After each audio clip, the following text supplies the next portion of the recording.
ఏమంటారు ఒకసారి క్లియర్ చేయండి. రేవంత్ రెడ్డి ముఖ్యమంత్రిగా ఉండి ఇంతకంటే బూతులు మాట్లాడుతున్నాడు. జూబ్లీ హిల్స్ సభలో అయితే నీ అవ్వ అని మాట్లాడు కేటీఆర్ ను లాగుల తొండలేసి కొడతా. ఈయన తప్పులు కేసీఆర్ దగ్గర ఉన్నాయి, కేసీఆర్ తప్పులు ఈయన ఎవరికి రాను జాతి పితవా అని తిట్టాడు. మీరేం తక్కువ తినట్లే కాంగ్రెస్ పార్టీ. భరత్ గారు నేను ఇంతకు ముందు కూడా శరత్ అన్న కూడా ఉన్నాడు ఆ చర్చలో. ఎగ్జాక్ట్లీ అవును. మీరు డిస్టెన్స్ చేస్తున్నారు.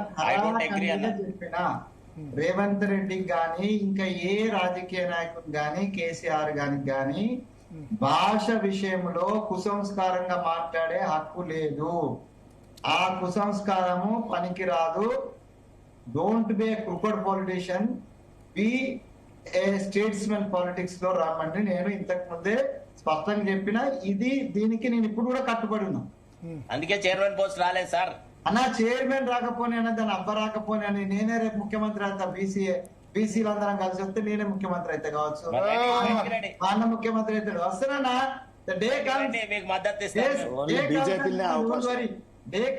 డే కమ్స్ ఇప్పుడు ఆడ కూర్చున్న వాళ్ళందరూ యోధులేనా? ఆ బాలరాజు గాని నేను గాని నువ్వు గాని ఇగో ఈ దాడు సీనన్న గాని అంత తల్వారు తిప్పిన వాళ్ళే.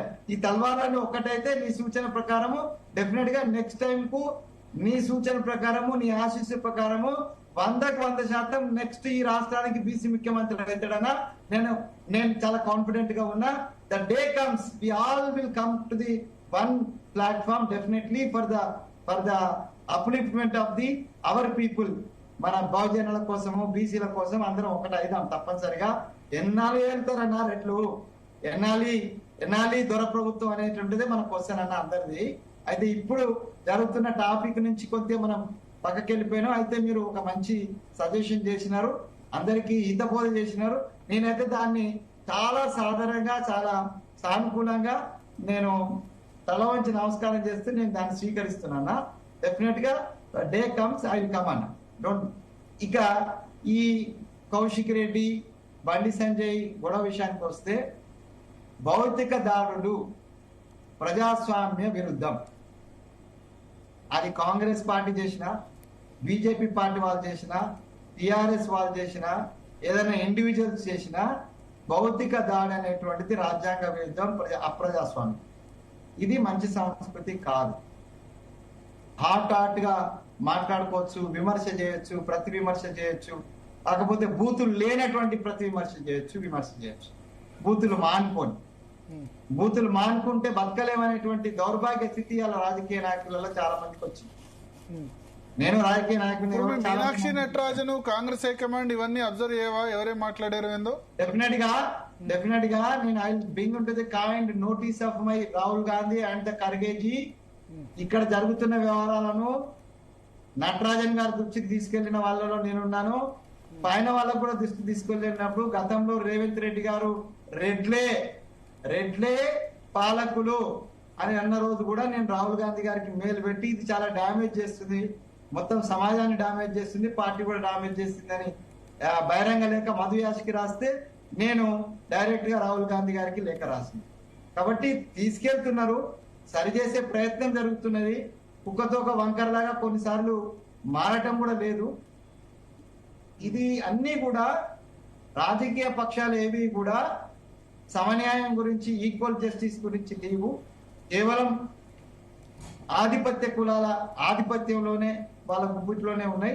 సరే, అది వేరే చర్చ. నేనేమంటున్నంటే శాంతి భద్రతలకు విఘాతం కలిగించే చర్యలను, శాంతి భద్రతలకు సంబంధించినటువంటి కేంద్ర మంత్రి గారి నేతృత్వంలో జరగడము శోచనీయం.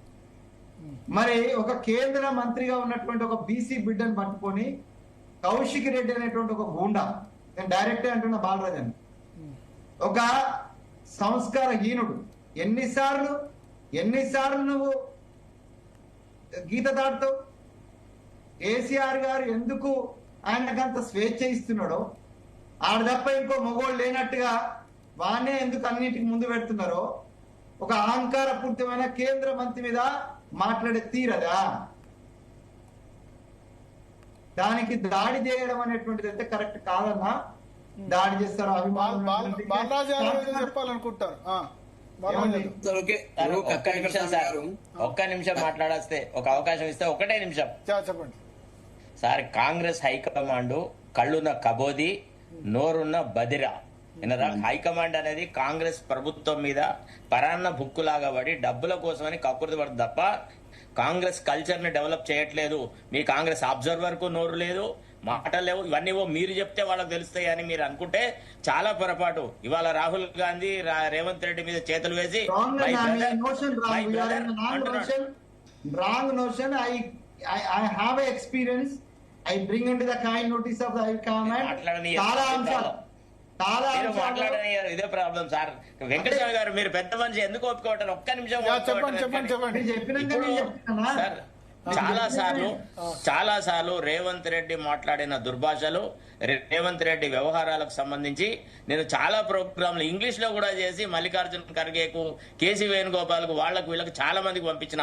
మీ కాంగ్రెస్ పార్టీకి సంబంధించిన ఒక ఆయన నాతో మాట్లాడి మీరు ఎందుకంత అసంతుష్టివాదైనారు, మీరు రండి మీతో కలిసి అది ఇది అని మాట్లాడినాడు. నేను చెప్పినాను మీరు మారరు అని చెప్పినాను. You are incorrigible, it is impossible to change your party, you are just dependent and parasite అని చెప్పినాను. ఇవాళ అదే జరుగుతుంది. మీలాంటి బీసీ నాయకులు, చదువుకున్న వాళ్ళు, మేధావులు ఏం మాట్లాడినా ఇది అరణ్య రోదన తప్ప కాంగ్రెస్ పార్టీలో బీసీలకు గుర్తింపు లేదు. వాళ్ళని కేవలం బానిసల్లాగా వాడుకుంటున్నారు అంతే, అంతకంటే ఇతరత్రం లేదు. ఇవాళ ఇచ్చే పోస్టులలో మీలో ఒక్కడన్నా ప్రశ్నించినాడా ఇది ఎట్లా అని? 2.5 సంవత్సరాల వరకు మీరు కార్పొరేషన్ పోస్టులో ఫిల్లింగ్ అప్ ఎందుకు ఆగిందండి? ఇప్పటి వరకు శాసనసభకు ఉపసభాపతిగా ఒక ఆయనను, ఒక ట్రైబల్ లీడర్ ను డిక్లేర్ చేసి ఎందుకు ఎన్నుకోలేకపోతున్నారు? మీలో ఎవరు మాట్లాడతారండి? మీరు ఎట్లా మిమ్మల్ని మేధావులుగా, మీరు పోరాట యోధులుగా గుర్తించాలా మిమ్మల్ని? మీకు ఏం జరుగుతుందండి అక్కడ? మీకు జరిగే అన్యాయాన్ని మీరు ప్రశ్నించలేకపోతున్నారు. ఎట్లా బ్రదర్? ఒకసారి ఆలోచించండి దయచేసి. దాన్ని మరిపియడానికే శివశంకర్ది ధన్మని